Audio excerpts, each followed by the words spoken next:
Ya, Assalamualaikum warahmatullahi wabarakatuh. Kami dari kelompok 9 ingin mempresentasikan bab 10 algoritma imun yang disusun oleh saya sendiri, Sita Aminah dan Sri Haningsih. Yang pertama, pengertian. Artificial immune system adalah metode yang terinspirasi dari cara kerja sistem kekebalan tubuh pada mamalia. Algoritma imun merupakan bagian artificial immune system (AIS) yang terinspirasi dari proses dan mekanisme sistem kekebalan tubuh. Secara sederhana, sistem kekebalan tubuh adalah sistem organ yang berfungsi melindungi tubuh dari ancaman patogen, penyebab penyakit, dan zat beracun yang dapat mengganggu kestabilan tubuh. Jadi ringkasnya, sistem kekebalan tubuh adalah organ yang berfungsi melindungi tubuh kita dari berbagai penyakit, zat beracun, bakteri, serta virus. Nah, gambar di atas gambar tingkat pertahanan dalam sistem kekebalan tubuh. Yang pertama dari patogen menuju ke kulit menuju ke sistem kekebalan tubuh bawaan, lalu menuju ke sistem kekebalan tubuh tambahan atau dapatan. Sel-sel kekebalan tubuh yang fungsinya khusus mendeteksi adanya patogen adalah limfosites. Ada dua tipe limfosites, yaitu B-cell dan T-cell.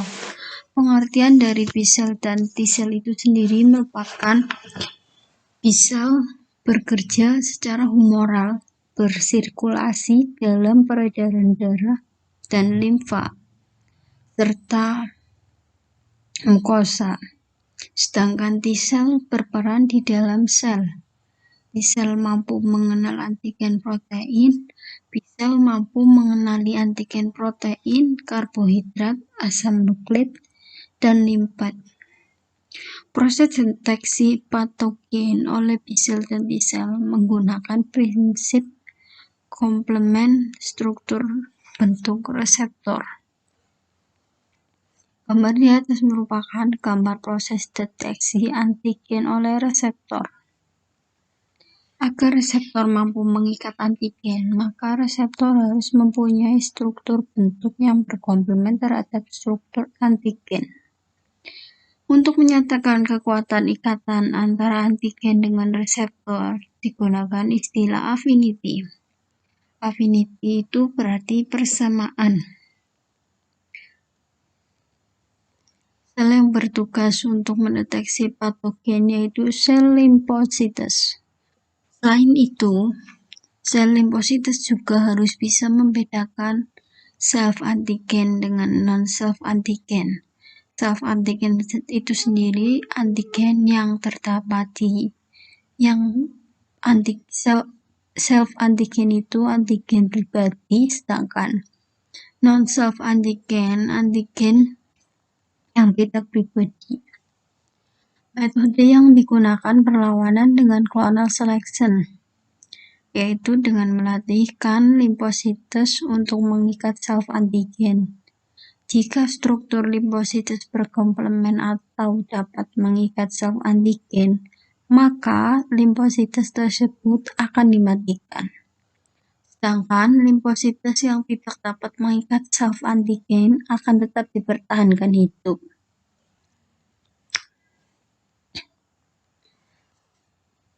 Jadi, jika struktur limfositesnya mengikat self-antigen, maka limfosites tersebut dimatikan. Tetapi jika limfositesnya tidak dapat mengikat self-antigen, maka limfosites tersebut tetap dipertahankan hidup.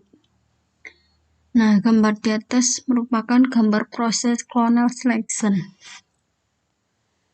Dengan kata lain, jika affinity di bawah suatu nilai ambang ikatan, maka limfosites tetap dipertahankan hidup. Sedangkan jika nilai affinity di atas batas ikatan, maka limfositus tersebut akan dimatikan. Berarti jika nilai affinity persamaannya di bawah suatu nilai ambang, maka limfositusnya tetap hidup. Sedangkan jika nilai affinity atau persamaannya di atas batas ikatan, maka limfositus tersebut dimatikan. Nah, proses ini disebut dengan proses negative selection, dan nama organ tempat terjadinya proses negative selection tersebut adalah thymus. Kita lihat thymus ini proses negative selection dalam thymus. Nah, jadi proses limfositus tadi yang tetap hidup selanjutnya disebut sebagai detektor. Kemudian detektor akan masuk ke dalam aliran darah dan bersirkulasi ke seluruh tubuh untuk mendeteksi adanya non-self antigen yang masuk di dalam tubuh.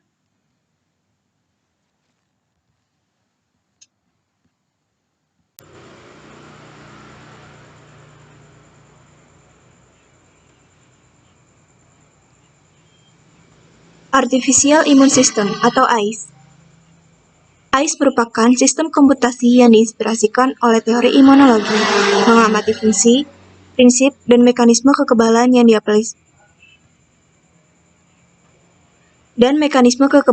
diaplikasikan dalam pemecahan masalah. Aplikasi dari AIS mencakup pengamanan dan jaringan komputerisasi, deteksi kesalahan dan penyimpangan, optimasi, analisis data, dan penjadwalan. Terdapat 3 teori utama pada sistem imun yang mendasari lahirnya bidang artificial immune system, yaitu teori jaringan imun atau immune network oleh Jerne, teori negative selection, teori clonal selection oleh Burnett. Immune network theory menerangkan bahwa sel imun tetap beraktivitas dalam ketidakadaan patogen.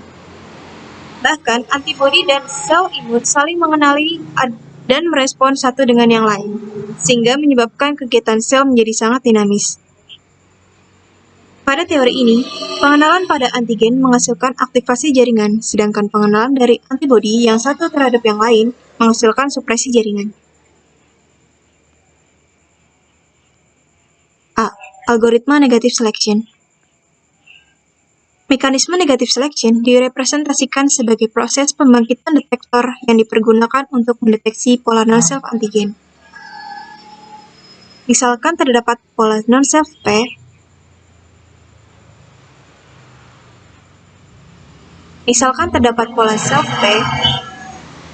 melalui proses negative selection akan dihasilkan oleh detektor M yang berfungsi untuk mengidentifikasi pola non-self. Berikut merupakan proses algoritma negative selection. Inputkan pembangkitan kandidat C dan non-self P akan menghasilkan affinity D. Lalu setelah itu diproses. Jika D lebih dari sama dengan R, maka hapus kandidat. Namun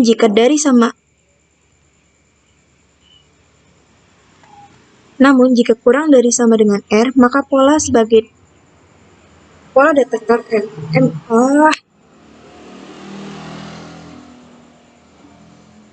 Namun jika kurang dari sama dengan R, maka simpan pola sebagai pola detektor M. B. Algoritma clonal selection prinsip.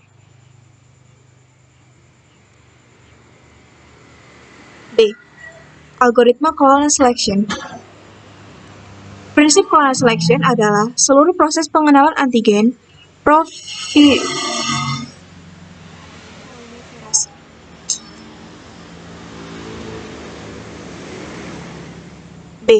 Algoritma clonal selection. Prinsip clonal selection adalah seluruh proses pengenalan antigen, proliferasi atau perbanyakan sel, dan diferensiasi menjadi memori sel sesuai teori seleksi klonal dari Burnett. Tahun 2002, De Castro dan von Zuben mengemukakan hasil imun engineering dari prinsip seleksi klonal yang diberi nama algoritma clonal G adalah prinsip yang menghasilkan populasi antibodi N. Masing-masing menetapkan solusi acak untuk proses optimasi. Berikut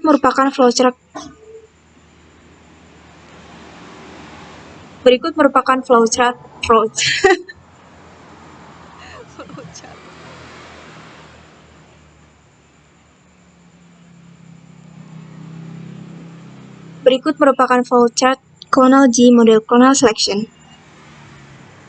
Pertama, input inisialisasi populasi, lalu setelah itu dievaluasi, lalu seleksi, lalu diproses. Jika nilai affinity tinggi, maka akan dilanjutkan ke proses cloning. Jika affinity-nya rendah, maka kembali ke proses seleksi. Lalu dari cloning ke proses hypermutation, setelah itu edit reseptor. Kemudian diproses lagi jika kriteria terpenuhi, maka itulah hasil finalisasi populasi terbaik.